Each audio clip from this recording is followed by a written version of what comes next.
साल मुकम्मल होने वाला है, लेकिन अभी तक चार्ज फ्रेम नहीं हो सका है। क्या इस केस में आप समझते हैं जो कॉम्प्रोमाइज़ हुआ है वो किसी दबाव का नतीजा है या नहीं? देखिए, मेरे समझने से तो मैं तब बताता ना अगर कोई खुफिया बात होती। ये तो माशरे के सामने है कि 6 महीने तक मफरूर रहे जाम करीम, और जब वो कराची में लैंड की एयरपोर्ट पे, तो सूबाई वज़रा उनको लेने गए। मुशीर कानून उनको अपनी गाड़ी में बैठा के कि उनको पुलिस अरेस्ट ना कर ले, वो हाई कोर्ट लेके आए।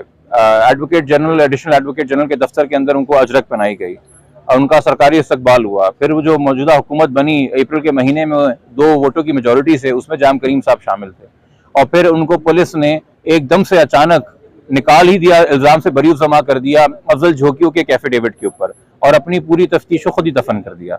और 6 महीने तक जो शीरीन लड़ती रही, अचानक ऐसा क्या हुआ? यकीनी तौर पे उसने भी तमाशा देखा और उसने हिम्मत हार दी। वरना 6 महीने तक वही शीरीन झोंकी कह रही थी कि मुझे इंसाफ चाहिए, और वो बता रही थी किसने कत्ल किया और किस हालात में कत्ल किया। यही अफजल झोंकी था जिसने 164 का बयान अदालत में दिया था और कहा था कि मैं खुद गया था उस अताक के ऊपर और मेरे सामने तशद्दुद किया गया।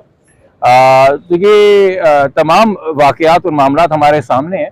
मगर जब मौजूदा हुकूमत सिंध की, जो कि जमहूरी पीपल्स पार्टी की, और बिलावल भुट्टो साहब खास तौर पे, आसिफ अली ज़रदारी साहब खास तौर पे, मुराद अली शाह साहब खास तौर पे, जो जमहूरियत के दाई बनते हैं, जो कि ह्यूमन राइट्स की बातें करते हैं और माशाल्लाह बहुत शानदार तकरीरें करते हैं इंसानी हकूक़ के हवाले से, मगर अपनी जो एक निज़ाम है इनका पेटरनेज का कि तुम हमारा ख्याल रखो हम तुम्हारा ख्याल रखेंगे, और जिसको करते हुए तमाम जितने भी आपके ज़मींदार वडेरे सिंध के अंदर हैं वो तमाम पीपल्स पार्टी में शामिल हैं, कि जो हमारा एक पैरेलल जुडिशल सिस्टम है, हमारे उताक के ऊपर आके फैसले होते हैं और हम कत्ल भी करना चाहे तो कत्ल कर सकते हैं, या हमारा एक पैरेलल ब्यूरोक्रेटिक सिस्टम है, हम जब चाहे जिसकी ज़मीन को पे कब्जा डिक्लेयर कर दें उसको अपने नाम कर दें, या जो हमारा एक पैरेलल लीगल सिस्टम है कि कानून भी वो बनाएंगे और इतलाक भी वो करेंगे, उसको पीपल्स पार्टी की हुकूमत सपोर्ट करती है और अलाउ करती है। तो अब इम्तिहान जो है पॉलिटिकल तो फेल हो गए, एडमिनिस्ट्रेटिव तौर पे पुलिस के हाथों फेल हो गए। अब अदालतों के पास एक मौका है कि जो सर्कमस्टांशियल एविडेंस है उनके सामने है, उसका मुआयना लें, और उसको मुआयना करते हुए कि ठीक है जी, कानून के अंदर हक है, हम डिनाई नहीं कर सकते, किन्हीं भी हालात के अंदर माफ कर दिया, मगर माफ कर दिया खानदान ने। मगर कोर्ट ऐसे हालात में, वाकयात में, जहाँ पे माशरे के खिलाफ एक जुर्म को समझा जाए कि कत्ल इस नौयत का हुआ है, इस शिद्दत का हुआ है, तो फसाद से लर्ज के जुमरे में 311 के अंदर वो चार्ज फ्रेम कर सकते हैं। तो अब चार्ज फ्रेमिंग की स्टेज के ऊपर है, अब या कॉम्प्रोमाइज के ऊपर एक्विटल होता है, या उसको 311 के तहत फसाद से लर्ज के अंदर जो है वो कन्विक्ट करते हैं, चार्ज फ्रेमिंग पे जाते हैं और ट्रायल करते हैं। अच्छा, आपकी जो एनसीएचआर की एप्लीकेशन है उसमें आपकी क्या कंटेंशन है और प्रे क्या है? देखिए, वो भी बड़ा अफसोस का बायस है कि एक जगह सुप्रीम कोर्ट के एक बहुत सीनियर जज मंसूर अली शाह साहब ने एक हालिया तकरीब के अंदर बोला कि एनसीएचआर को आगे आना चाहिए, एनसीएचआर को एक्टिव होना चाहिए, एनसीएचआर को सू मोटर लेना चाहिए ह्यूमन राइट्स केसेस का। और जब एनसीएचआर ने ये लिया और शुरू में दहशतगर्दी की अदालत ने हमारी एप्लीकेशन डिसाइड नहीं की और टेररिज्म की जुरिसडिक्शन पे फैसला कर दिया और हम हाई कोर्ट आए, तो पहला रिव्यू हमारा आज 6 महीने हो गए पेंडिंग है। उसके बाद हमने दूसरा रिव्यू फाइल किया, वो 5 महीने हो गए पेंडिंग है। तो हाई कोर्ट के अंदर तो और पिछले 4 हियरिंग से वो केस डिस्चार्ज हो रहा है, लगता ही नहीं है, बारी नहीं आती, हम इंतजार करते रहते हैं।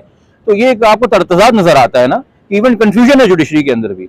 एक हुकूमती इदारा है, एक पार्लियामेंट ने एक एक्ट के तहत बनाया है, उसको ऑटोनमस बनाया। अगर एक अच्छा काम हो गया हमारी पार्लियामेंट से और आपने एक ऑटोनमस इदारा बना दिया, वो अगर किसी केस में पहल करके, और देखिए यकीनी तौर पे बहुत सारे वाकयात और हादसात होते हैं, मगर इस चीज को समझिए कि यहाँ पे पार्लियामेंटेरियंस से सूबाई तौर पे भी और वफाकी तौर पे भी जिन पे कत्ल का इल्जाम था, आप मिसाल को यहाँ से कायम करेंगे ना इंसाफ की, कि जो हमारे ऊपर कानून राइज करने वाले हैं, कानून नाफिज करने वाले हैं, कानून बनाने वाले हैं, उनकी भी अकाउंटेबिलिटी है। तो एनसीएचआर ने एक मुस्बत कदम उठाया इस केस में तमाम पॉलिटिकल प्रेशर्स के बावजूद, और अभी भी हमारी एप्लीकेशन दरखास्त जो है वो पेंडिंग है ट्रायल कोर्ट के सामने। 12 तारीख को उसकी समाअत होनी है, हमने कोर्ट को जाके असिस्ट करना है। उम्मीद है कि अदालत हमारे दलाइल को सुन के जो है वो मुतमईन होगी और चार्ज फ्रेमिंग की तरफ जाएगी और फसाद फिल अर्ज के तहत जो है इस केस को आगे बढ़ाएगी। खानदान को दुश्वारियाँ पेश आई, इस केस की फेयर इन्वेस्टिगेशन करवाने में भी खानदान को दुश्वारियाँ पेश आई, और इस केस के अंदर एक प्रॉपर चलान आ जाए जिसके अंदर सही कॉलम के अंदर सही मुल्ज़िमान का नाम हो, जिनसे मेरी मुराद है जाम अवैस और जाम करीम, जो कि एमपी और एमएनए साहब हैं, जिनकी उताक के ऊपर एक कत्ल हुआ, जिन्होंने अपने घर उसे ख़ुद बुलाया था। नाजिम ने मरने से पहले जो वीडियो मैसेज और जो ऑडियो मैसेज अपने वकील को छोड़ी, और वीडियो मैसेज पूरे पाकिस्तान के लिए बज़रिया फेसबुक छोड़ा, उसने ऐलान किया था कि कौन बुला रहा है और कौन धमका रहा है।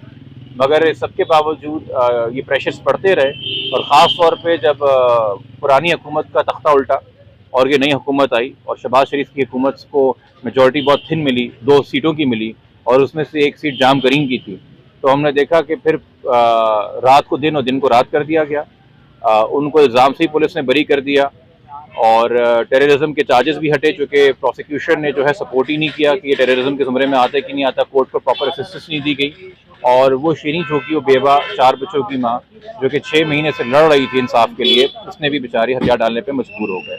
अच्छा, बहुत से लोगों को ये लगता है कि शायद सिर्फ मॉनिटरी नीड होगी, शायद सिर्फ पैसा ज़रूरत होगी, इसलिए उस गरीब ने हथियार डाल दिए।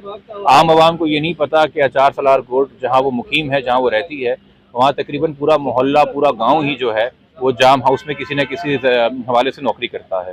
तो एक सोशल बाइकआउट का उसको सामना था। उसकी अपनी सगी बहनें ये जो ससुराल थे, उन्होंने धमकियां दी थी कि हम तुम्हारी बहनों को तलाक दे देंगे क्योंकि हमें जाम हरास कर रहे हैं। उनके जो वालदैन हैं, उनके वालदैन ने शीरीं को बोला कि हम खुदकुशी पे मजबूर हो गए क्योंकि इतनी हरासमेंट रोज़ हो रही है आते जाते। इन तमाम चीज़ों को देखते हुए उस बेचारी ने जो है हिम्मत हार दी।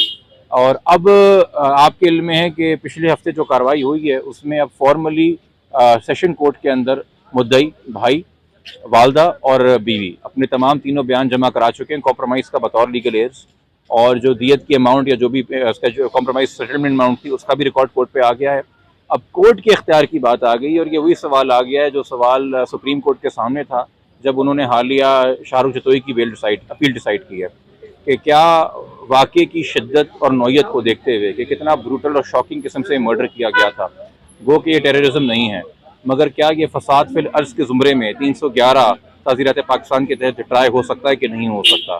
तो इसी बात पे 12 नवंबर को हमने जाके बतौर NCHR के काउंसलर एक तो अपनी एप्लीकेशन और जो कोर्ट्स के पास दूसरे ऑप्शंस हैं उस पर असिस्ट करना है। बाकी ये अदालत की सवाबदीद है कि वो सवाल से क्या करती है। अच्छा, आप इसमें क्या चाहते हैं? ये बसास और दियत का मामला है, इस मामले को भी कैसे देखते हैं? इंसाफ का कत्ल हुआ है आप कह रहे हैं या नहीं? उम्मीद है अभी भी इंसाफ मिल जाएगा? देखिए, मैंने जहाँ तक मुताला किया है और चूँकि ये इस्लामिक बेस्ड कानून है इसलिए मैं इसका हवाला दूंगा। 1990 के अंदर ये ऑर्डिनेंस आया था, उससे पहले उसका पाकिस्तान में वजूद नहीं था। सूरह निसा के अंदर 92 नंबर आए थे और 93 नंबर आए थे। 92 नंबर में दिया का लफ्ज़ बाकायदा इस्तेमाल हुआ है, मगर उसमें लिखा है कि जहाँ एक मोमिन दूसरे मोमिन का, एक बिलीवर दूसरे बिलीवर का गलती से कत्ल कर दे, हादसाती मौत वाक़ हो जाए। और 93 नंबर में आया है कि जो जानबूझ के बदनीयती से कत्ल करे उसके लिए अल्लाह का अज़ाब है। तो जिसके लिए अल्लाह का अज़ाब है उसके लिए हम देख रहे हैं कि यहाँ पे हाई कोर्ट में अचरके बनाई जाती हैं।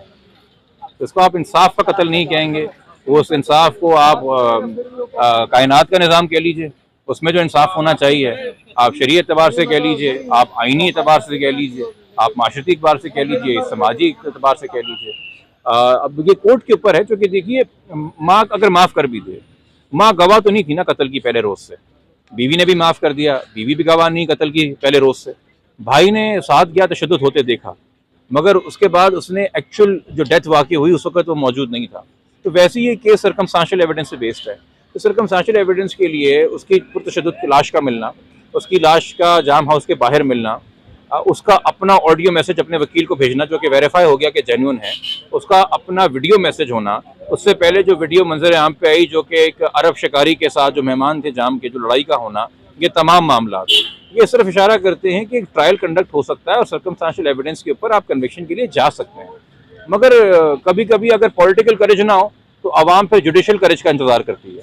तो अब देखना है कि जुडिशल करेज होगा कि नहीं होगा।